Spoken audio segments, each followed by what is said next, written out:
Yes, Radio Mystery Theater presents...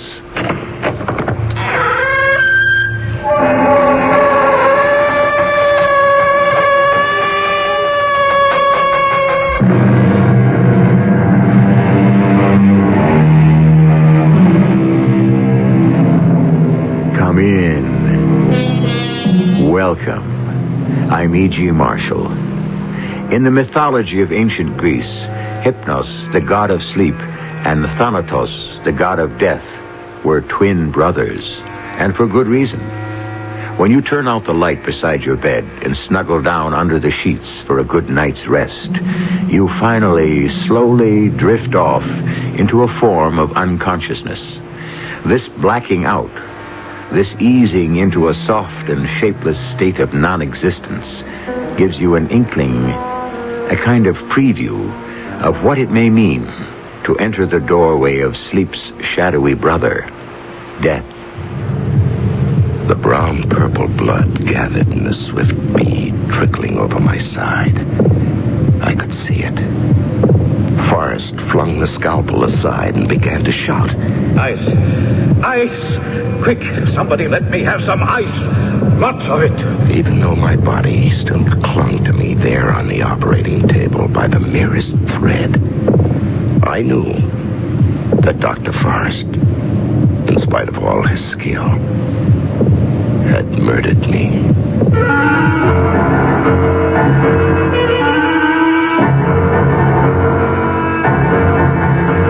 Our mystery drama, The Long, Long Sleep, was suggested by a short story of H.G. Wells and was especially written for the Mystery Theater by Arnold Moss. It stars Larry Haynes.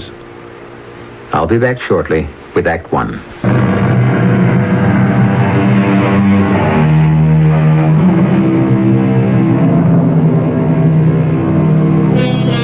When destiny decides a man's time has run out, when a gaunt figure menacingly emerges from the half-darkness, his face cloaked under a huge black cowl, and his long, bony finger beckons you to join him, how can you be sure whether or not you are ready? By what signs do you recognize this to be the final eternal sleep, the sleep from which no one awakes? It's the night of December 31st, and Norman Hill and his wife Laurie, a couple in their middle 50s, are at home, alone.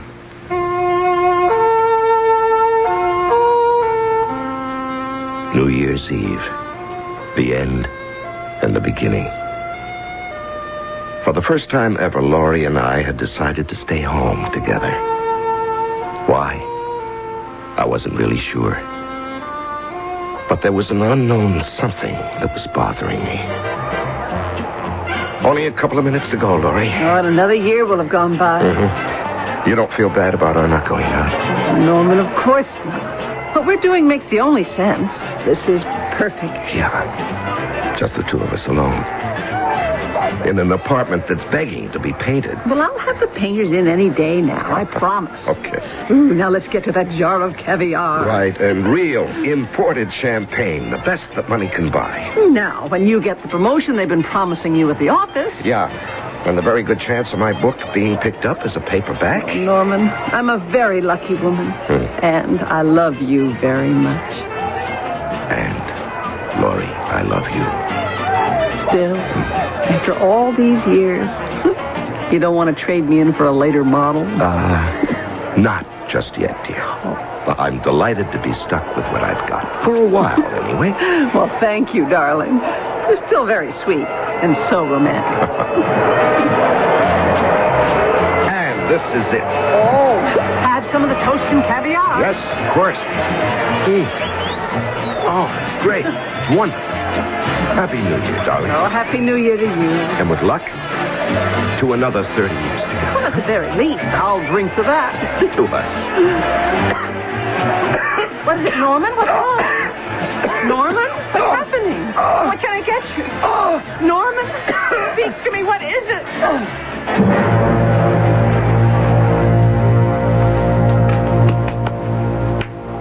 Norman?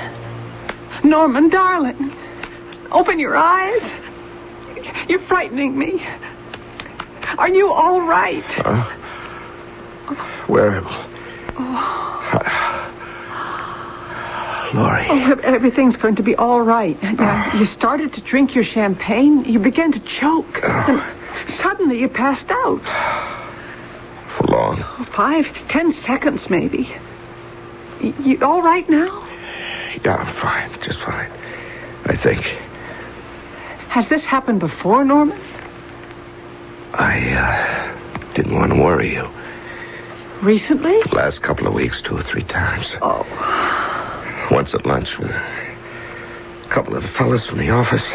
Have you been in pain? No, not really. Well, you've got to see a doctor. Yeah, I suppose so. Maybe I will. No maybes, Norman. Tomorrow morning you make an appointment with Forrest Haddon. What, New Year's Day? It's a holiday, even for doctors. Well, then the next day, Tuesday. Yeah. All right, maybe it's not a bad idea. I'll call him at home. Norman, you just scared the living daylights out of me. Yeah, I guess I did. Anyway, Happy New Year, darling, to both of us. Laurie was scared, and I was, too. If you've made up your mind you want to go on living, then you make up your mind to follow the rules. The doctor's rules. Forrest Haddon, who was one of my closest and most trusted friends, put me through the most thorough physical examination I'd ever had in my life. Every test in the book. And then a few days later at his office. Norman, I've never kidded any of my patients, least of all you. I don't see the point. When, Forrest? How soon? The operation? Yesterday, Norman. No. The longer we wait, the greater the chance we take. We? Do they suspect at the office? No, of course not. And, Laurie? Laurie is something else. Oh, what do you say? I'm all yours, Dr. Haddon, I guess. I've already called the hospital. They can take you Thursday morning. It's day after tomorrow. I wouldn't wait, Norman. Okay. Then Thursday morning it is. And, the odds of my survival, of my, pulling through? Oh, I'm a doctor, Norman, not a gambler. I don't give odds. But if you did? All right, I'd say an even 50-50. No worse? No worse. You'll be at the hospital Thursday morning at 8, admitting room. Where are you headed now? The office, then home. Think I'll walk. Clear my head a bit. Do you mind if I walk along with you? You were my last patient. No, of course not, Forrest. Are you sure? Yes, I'm sure. You're afraid I'm about to dissolve into a huge mess of self-pity and despair, aren't you, Forrest? I might take it into my head to do something rash, right? Could be. And if I did? Oh, that would be very foolish. Oh, what would be the sense? None. No, Forrest, you're wrong. At this moment, I feel absolutely nothing. Not self-pity, not despair, nothing. Just a big emptiness. As if I were already dead. This afternoon, as I walked along with Forrest Haddon, facing the possibility of my own death, it was all very strange. Every deep, passionate feeling I might have had, depression, fear, resentment, anger, was in some curious way drained out of me. There was nothing left inside me except a bloodless, tranquil resignation to a 50-50 chance of the inevitable. Now, there's no point in minimizing the danger, Norman. It's a very tricky, delicate procedure. Oh, I'm not an alarmist, you know that. I know what I'm doing. And I'll be working with a team And of as we experts. trudged through the snow across from the park toward my office, Forrest kept on assuring me that my life was in the most capable hands. But I couldn't get over the feeling that here I was, living in the very real shadow of death, without my being able to do a thing about it, to control in any way what was happening to me. And what surprised me most was the fact that I was unmoved by the whole thing. I was cool. I was calm until... Norman, look out! Move! Well, what happened? That big pot with a plant in it must have toppled off the roof of that penthouse. The wind must have blown it. It's a good thing you saw it coming, Forrest, and pushed me out of the way. Yes, just in time. It missed my head by inches. Split your skull right in two. Well, come on, let's not stand here, Norman. Let's move before anything else happens. Yes, thank you. Thank you, Forrest. Thank you very much. For a moment, I'd been brought back to reality. And then a minute later, that same dullness, the feeling of being isolated from the rest of the world, began to take over again. I think that's wonderful about your book, Norman. You know, I don't see how you manage it. A full-time... Forrest kept on talking about my work, possibly to get my mind off whatever was wrong with me. Great. We kept walking through the slush and snow. What kind of scene do you think? And I was oblivious to what was going on. I remember starting to cross the street, and then... Norman! What are you doing? Come back here. The light was against you. If the brakes on that fellow's car hadn't held, you'd have been killed. Yes, I suppose so. I'm sorry. I wasn't thinking, Forrest. My mind, on other things. Of course, I'm aware of that, but for Pete's sake, Norm, what are you trying to do? My office is in that building over there. I think I'd like to sit in the park alone, if you don't mind, Forrest, before I go up. Oh, sure, Norman. I appreciate your company. It was very thoughtful. I'll, see you day after tomorrow at the hospital. 8 a.m. Admitting room. Thanks again, Forrest. And whatever you do, you take it easy, please. I sat down on one of the park benches, and I must have dozed off into a kind of dream.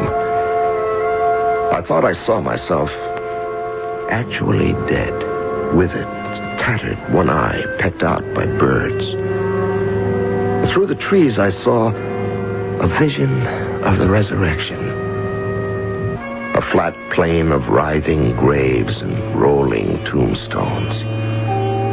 The rising dead seemed unable to breathe as they struggled upward through the frozen snow out of the earth. After no more than a minute, I came to and started for my office. Now, what was a sense of not quite being connected with what was happening? Was this some weird anticipation, a presentiment of my own death to come? The falling flower pot and my walking in front of that automobile, were they triggered by something that was making me withdraw from all reality, all sense, instincts, even of self-preservation? Before that cold and bony hand was laid on mine, I had no way of knowing. A certain soothsayer warned Julius Caesar to be on his guard against a great peril, a peril that could lead to his death. On the day of the month, the Romans called the Ides of March. When that day came, and Caesar was on his way to the Senate, he passed a soothsayer in the street, and with a smile he said, "The Ides of March have come, and nothing terrible has happened to me." The soothsayer answered, "Yes, the Ides have come, but they are not yet gone." I'll be back shortly with Act 2.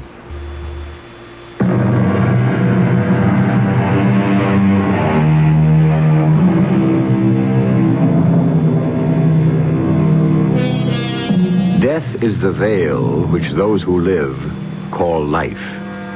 They sleep, and it is lifted. That was written by one of our great poets. Do those words apply to Norman Hill, or are the words of Aesop, the teller of fables, more appropriate? He said, "Better die once and for all than to live in the continual terror of death." On a bitterly cold winter's day, Norman sits alone on a park bench, taking the measure of death. The year was only a few days old. The beginning of things. I wandered slowly out of the park toward my office. Children were romping with their sleds in the fresh snow and the winter sun, gathering strength and experience for the business of life. And I kept thinking, I have been part of all this. And for all I know, I'm nearly done with it now. I walked through the doors of my office, and a curious thing, no one paid any attention to me. Not a soul even looked up from his desk to greet me. It was as if I weren't there. I couldn't understand it. Had I suddenly become invisible or what? I got to my own little cubicle of an office, and I felt a sharp jab of pain just below the heart. My office was bare, completely bare. The chair and the desk were gone, the carpeting, my books, the pictures on the walls, everything. My nameplate on the door, even that had been removed. And for the first time since leaving the doctor's office, I lost the feeling I'd had. That feeling of numbness. Oh, what's been happening here? Where are my things? Huh? Will somebody talk to me? Talk to me! Hey, easy. Norm, take it easy. Relax. Now, Mr. Lewis, what is this? Just look at my office. Surprise! Surprise? Now, for Pete's sake, what on earth are you talking about? I'm sorry. Excuse me for shouting. I didn't mean to yell. Oh, that's perfectly all right. We may have overdone things a bit. We had no idea you'd take it this way. Take what? What way? Your promotion. My what? Oh, my boy, the way you handled our new account, that was absolutely brilliant. No one in the office could have done it the way you did. And so the board and I decided to kick you up to an executive vice presidency. Congratulations. Yeah, that's wonderful. Wonderful, Mr. Lewis. Thank you. Thank you very much. That's why we had them clear out your old office. The big one in the corner, over there. That's yours. All new furnishings. Your personal things are already in. Well, you know, for a minute there with nobody in the office even looking at me. That was part of the act. Part of the surprise. Yeah, well, I must say you threw a real scare into me. I had the feeling maybe I wasn't really here, that none of those things was actually happening. Oh, they're happening all right, Mr. Vice President. I hope you'll be with us for a very long, long time. Well, that, Mr. Lewis, at the moment is a little questionable. Questionable? Well, I'll know better on Thursday morning. Now, look, we're ready to match any offer anyone else is making you. No, I doubt that you could match this one, Mr. Lewis. Anyway, I wouldn't call it an offer. Not exactly. On my way home, I found myself lost again in a shifting maze of thoughts about death. I felt more and more certain that on Thursday morning, I was going to die under the operation. Laurie? You home, dear? It's me. My wife wasn't home.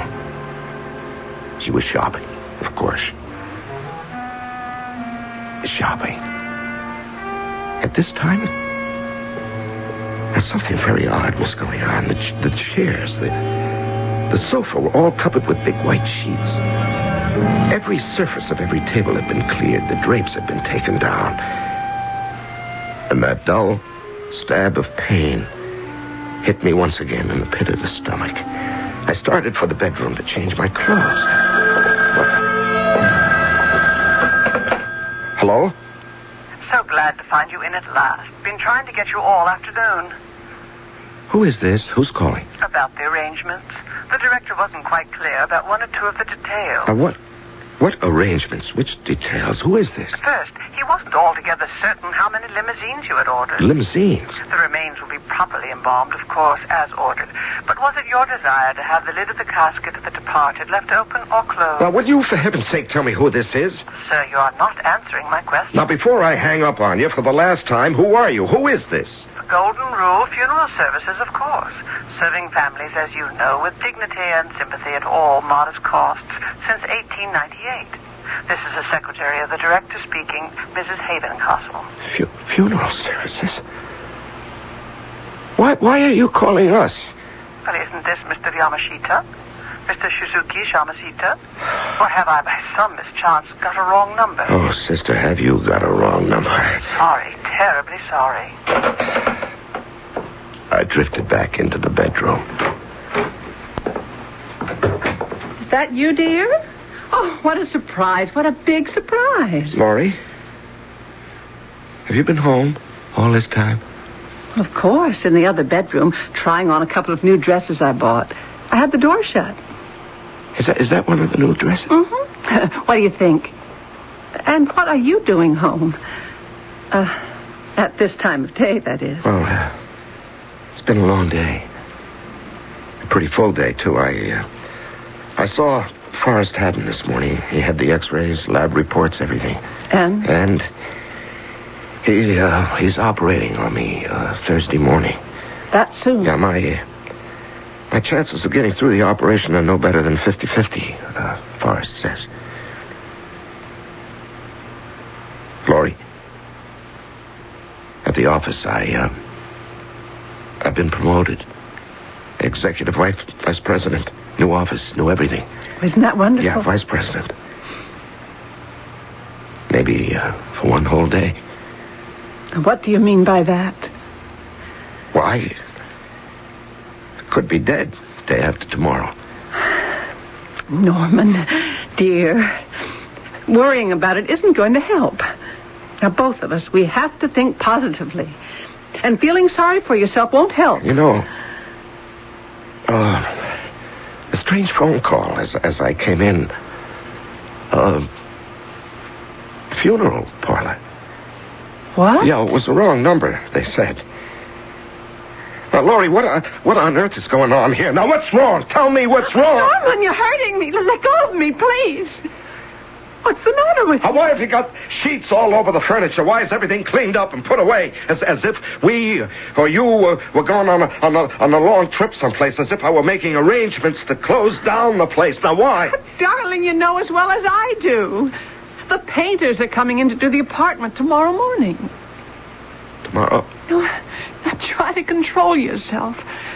I know the strain you've been under. It's not been easy for me either. I don't know. Your whole attitude since I came in, like I was speaking to a stranger, the way you look at me, the way you talk. It's all in your mind. As if for some reason you were frightened of me. As though you were looking at a ghost. Somebody who'd come back from the grave. Norman. That dress you're wearing. What about Well, when you take it off, that's what a widow wears, isn't it? You're in mourning for me already. Oh, Norman, you can't mean what you're saying. That's a black dress. It's black. Out of respect for the dead. Let me turn on the lights. Now, what color is my dress, Norman? It's blue. It's blue, isn't it? Kind of a navy blue. I thought it was black. I'm sorry. It's all right. Laurie,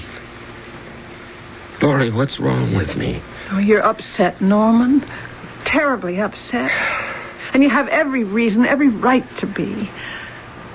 Oh, look, darling, why don't you lie down for a bit? You know, when Forrest told me about my chances of pulling through, my body, my mind, everything seemed to go numb, lifeless. As if this were about to happen to somebody else, not to me. And then it suddenly hit me. This is happening to me. And I'm afraid. A nap. A nap before dinner will do you a world of good. Put all those dreadful thoughts out of your head. And in the morning... In the morning, nothing will have changed. Nothing. But in the morning, after tossing frantically in my bed all night without even a minute's sleep, I had an idea that I thought might put my mind at ease. Laurie, let's drive up to Avalon. Avalon? Uh-huh. The cemetery? Yes, exactly. You want to drive to the cemetery in this rainstorm? We'll be drowned. Darling, I'd like to go. I'd just like to walk around and look at the family gravestones. You know, the whole families. I don't know why, but I think it'll make me feel better. Well, if that's what you want, dress warmly. Oh, it'll be freezing up there. And we'll take 2 umbrellas. Thank you, Laurie. In less than an hour, we were at Avalon Cemetery, where my family had been buried for over 100 years. And we stood there before the big family plot while the wind almost tore our words away and the rain drummed down on our 2 black umbrellas. Oh, keep your coat buttoned tight around your neck. Yeah, that's Grandfather Curtis over there, my mother's father. Christopher Curtis, born 1859, died 1911. That big headstone over there? Yeah, my father's father, my great-grandfather, Charles Robert Hill, born 1838, died 1863, only 25. Killed at the Battle of Chickamauga in the Civil War. The lettering on some of these stones is so worn you can hardly read them. This is your father's grave over here, isn't it? And next to him, your mother. Yes, that's right. And right behind them, over there... No. Oh, no. I don't believe it. Oh, Norman, what is it? Next to Grandfather Hill's. That's impossible. What are you talking about? The letters are badly worn, but you can still see the name. Norman Hill. Laurie, the grave we're looking at is mine.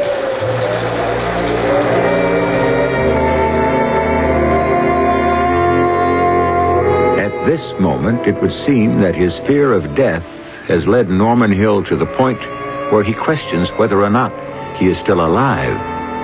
With Shakespeare's Prince of Denmark, he may be thinking, for in that sleep of death, what dreams may come when we have shuffled off this mortal coil must give us pause. There's the respect that makes calamity of so long a life. I'll be back shortly with Act 3.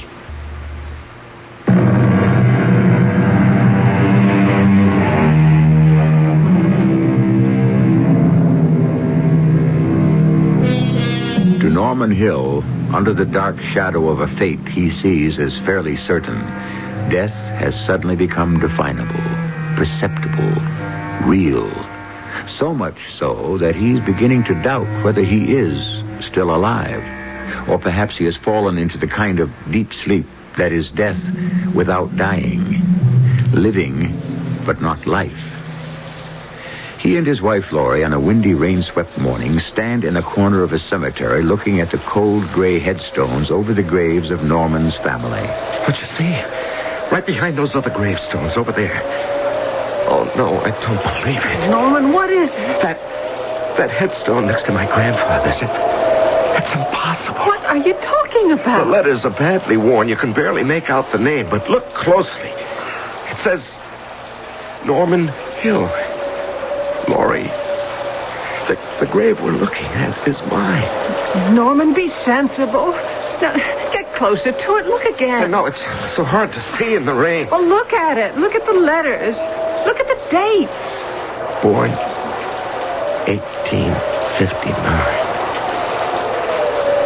That's Grandma Hill. That's my grandmother's grave. Of course.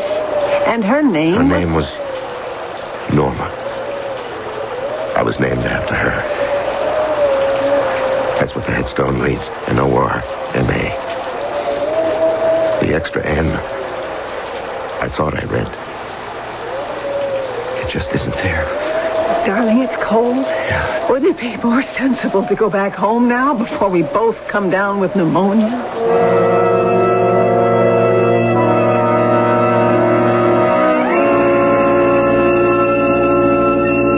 The next morning I was up at dawn.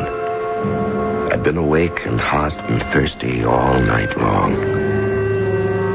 The glow of pain under my ribs seemed more massive than ever. We better go, Norman. Sure. On the dot of 8, I checked into the admitting room at the hospital. I kissed Laurie. Was it goodbye? After what seemed like an eternity of details of preparation, I was finally placed on a table and wheeled into the operating room. Forrest Haddon, in his operating greens, was standing over me. Good morning, Norman. How do you feel? All right, I guess. Will it hurt much? No, not a bit. You'll be out cold under a general anesthetic. And your heart's as sound as a bell, so we don't have to worry about that. Oh, that's good. All right, now, Norman, start counting backwards. Begin with 100. Backwards. 100, 99. 98. 97. It's very good, Norman. Excellent. 96. 95. 94. Just breathe normally. 93. It's fine. 92. Fine. 91. I knew I'd never come out of the ether. Just as I was going under, I think I heard Forrest say to one of his assistants, We've got to be extra careful. One little slip of the knife into a branch, any branch of the portal vein, and we're out of luck. I could still make out his words. This was my last moment of awareness, my last act of consciousness. 73, 72, 71. And then, great silence. A monstrous silence. An impenetrable blackness came over me. There must have been an interval of absolute unconsciousness, seconds, maybe minutes. Then I realized I was not dead. I was still in my body. But all the sensations that make up the background of consciousness had gone.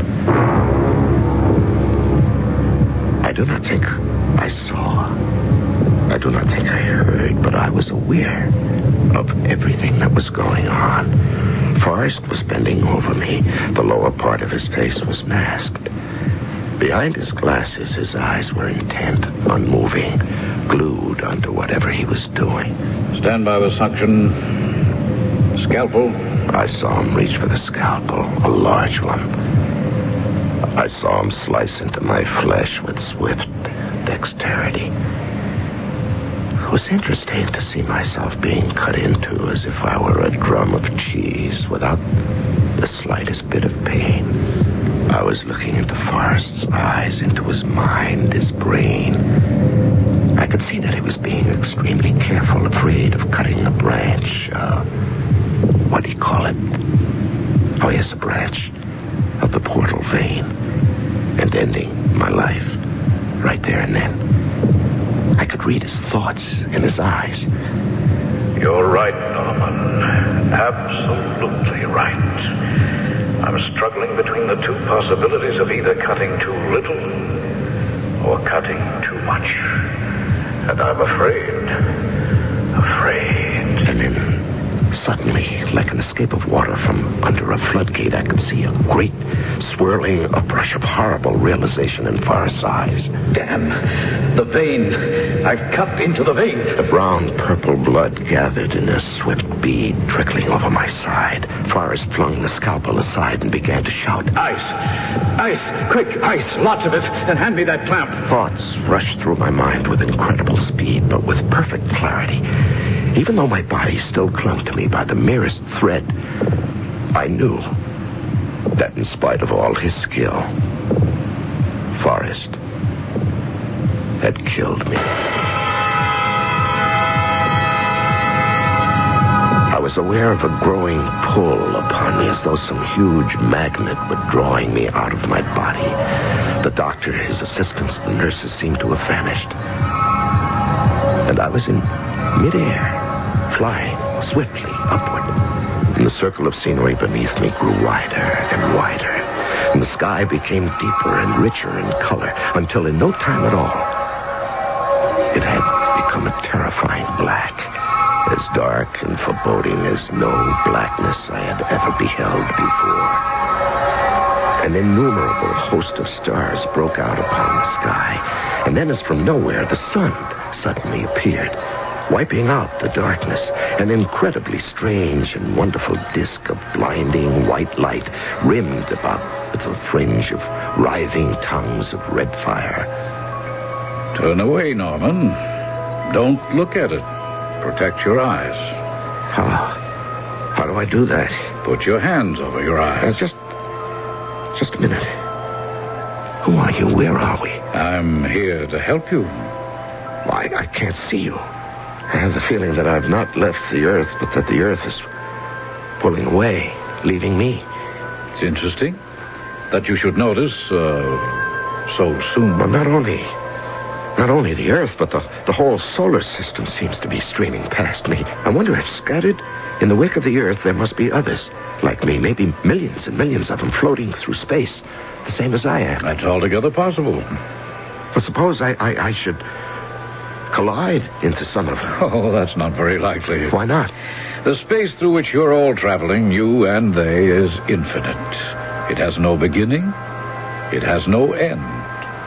Plenty of room for all of you. Look, the North Star. Over there, the Little Dipper. And isn't that the Southern Cross? It's so clear, so big. You know your stars. Well, you see, in my latest book, Lost in the Stars, I called it. Yes? Oh, I shouldn't be talking about my book, not now. Oh, my. Such color. As though the light were coming from a world of sapphires and that big red one down there, like a brilliant ruby rushing up to us. That's Mars. And that one is Venus. Oh, yes. And the one with the little moons around it and all those rings. Saturn, of course. Oh, yes. And those rings are all crystals of ice. Now, with luck, we get to the interesting part. Oh, and what's that? Outside and beyond your solar system. Past all the planets you know. With luck? What does that mean? Where are we?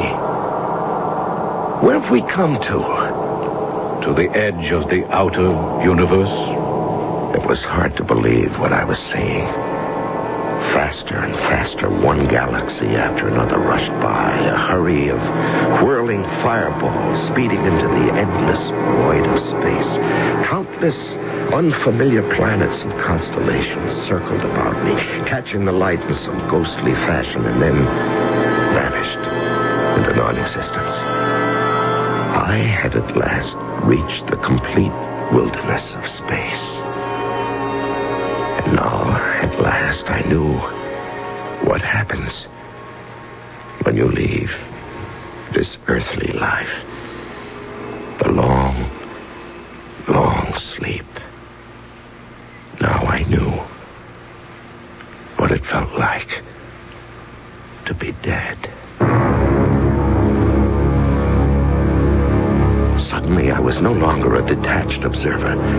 I was terrified, thrown into an intolerable darkness, horror, and despair. Because I knew now I didn't want to leave the earth so soon. I knew now I wanted to live. And again, I heard that same voice. Norman, you see that little speck of light? Yes? Keep your eye on it. It's growing bigger. It's more distinct, like a pale brown cloud of some kind. Now, it's funny. Funny? The shape of it, I think I've seen something like it somewhere before. It's like, Yes? like a clenched fist. Do you see anything else? Yes, the fist, the hand, is holding a stick. A shiny white stick of some kind, but nothing is very clear. Nothing is in focus. And above the hand, there's a little circle of light, sort of phosphorescent. The stick and the hand are just below it. You'll be all right, Norman. Everything's going to be all right. All right. And there will be no pain, Norman. No pain ever again. Why? How? You may live to be 115, Norman, and able to eat and drink almost anything. The operation, I'm happy to say, has been 100% successful.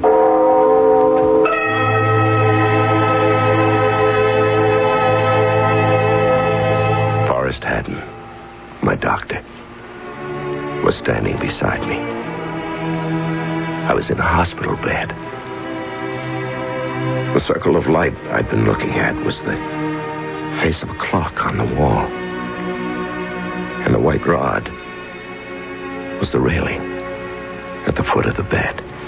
Norman, darling. Oh, thank heavens it's all over. Laurie, I'm alive. Of course you're alive. How do you feel? I'm not sure. A little weak. See, I've been away for a while. Far away. On a rather long trip. I know, dear. I know just what you mean. You know what? I have a wonderful idea for my next book. Oh, you mustn't talk. You must rest. It's about this fella whose doctor starts to operate on them. A 50-50 chance of his making it. The doctor's knife slips. The patient sees the accident, realizes he's dead, goes off on a journey into space, sees all kinds of strange phenomena. If a writer of science fiction envisions his passage to eternity as an eerie odyssey through space, how do you suppose another person would see it? A coal miner, for example. Would he perhaps find himself digging down, down, down, forever, until he reaches ink-black oblivion? Or a carpenter? Would he be building an unending stairway of steps and risers leading to a perpetual, everlasting nothingness? We'll never know. I'll be back shortly.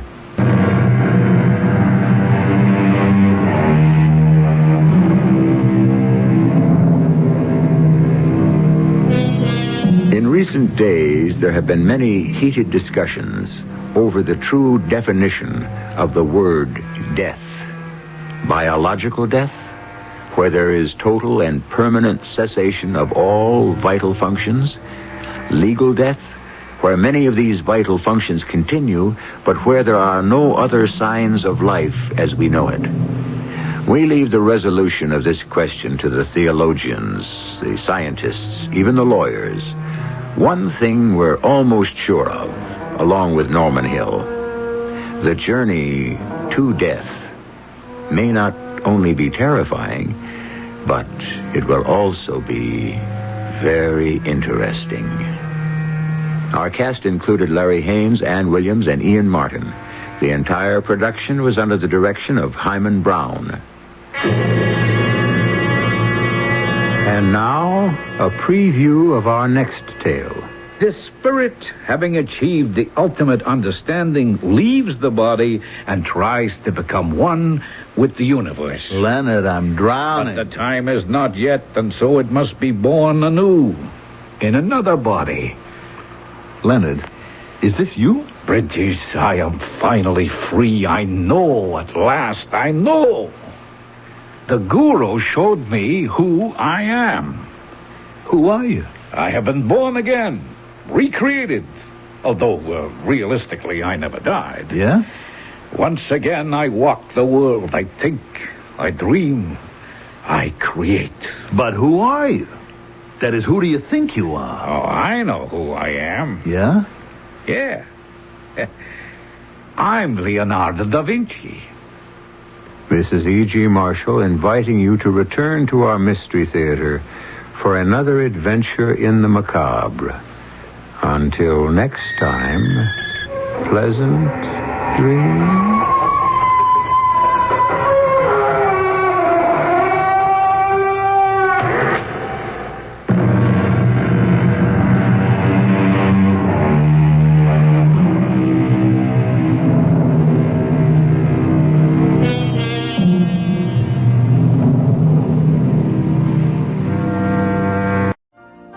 You've been listening to the OTR Gold Network.